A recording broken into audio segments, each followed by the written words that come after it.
Namaste. I wish Asta Television, established by Yoga Rishi Shraddheya Sri Swami Ramdevji, a very good continuation on this day of 23rd anniversary.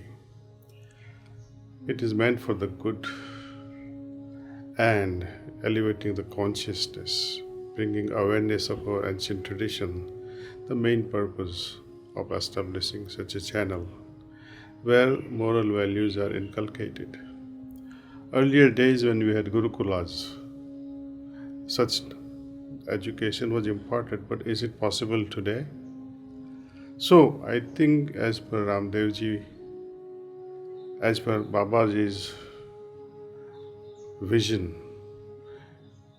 it is fascinating to see Gurukulam being brought home. It is heartwarming to see such an effort, and many such people will benefit without going into Gurukulas. It is also a day when Asta Television invites us to celebrate the auspicious occasion of Ganesh Chaturthi and Ganesha Visarjan. Do you understand why Ganesha Visarjan? Let me tell you. Our ancient tradition means to move from akar to nirakar, to move from form to formlessness. Having worshipped Ganesha in its external manifestation, we have to let go of him and internalize it for the rest of the year. Are we able to internalize? If you are able to internalize the divinity or the divine principle emanated by such a murti, then the purpose is served. If it is not served, and again you retort back to the form, then there is some level of failure. This festival is usually filled with immense joy. There are some very beautiful and profound spiritual messages we can learn from Ganesha that are universal in their appeal. Let me share with you. When you look at Ganesha, we all feel tremendous joy and happiness just by looking at the statue, the murti. Whether you are religious or not, it is a natural response to smile when you see this image. That is the first message of Ganesha. Be joyful. As, after all, only joy attracts grace. Can you imagine you remain sad? Can God come in communication with you? And even if He showers grace, will you be able to possess it and be one with it? No. So, joyful state is required even for God to bestow something on us. When you look at Ganesha, you feel that joy is radiating from him. We refer to him and his life to teach values such as having such a large ears and a small mouth. They too represent something very great. Listen more and talk less. What else does he represent? He has an animal face of an elephant, a human body, and a divine function. Isn't that the journey of spirituality, where we move from animal level to human level to divine in our nature? The sophisticated murti of Ganesha is like three-dimensional infographics, detailing the spiritual journey and beyond, starting from the animal level to a state beyond Anandam. How to portray a state beyond bliss, where the very individual is no longer there in the form of consciousness to interact with non-bliss.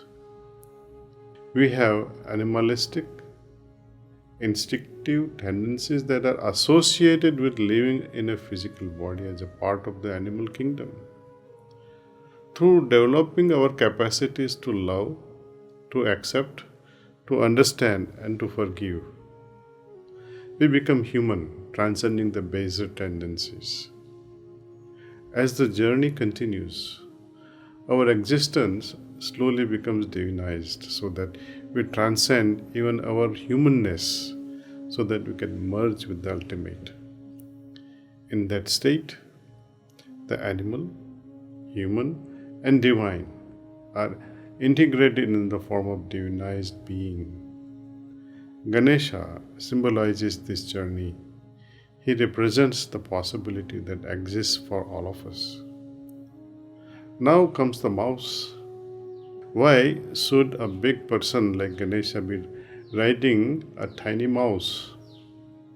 Here is a teaching that tells us the most fundamental principle of evolutionary life, progressive life.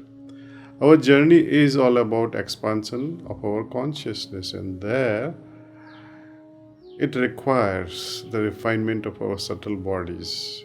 Subtle bodies means Chit, Manas, Buddhi and Ahankar.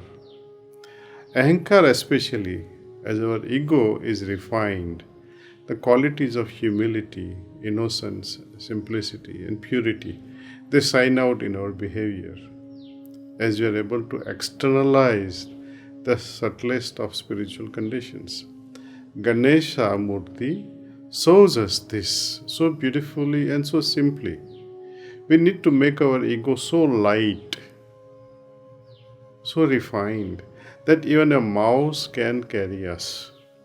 He represents that carefree, joyful state of surrender, where the ego is lighter and utilized for universal and divine purpose. So we have joy, happiness, integration of animal, human and divine, and the mouse, the lightness of a pure and humble ego. What a combination! No wonder Ganesha is loved by all.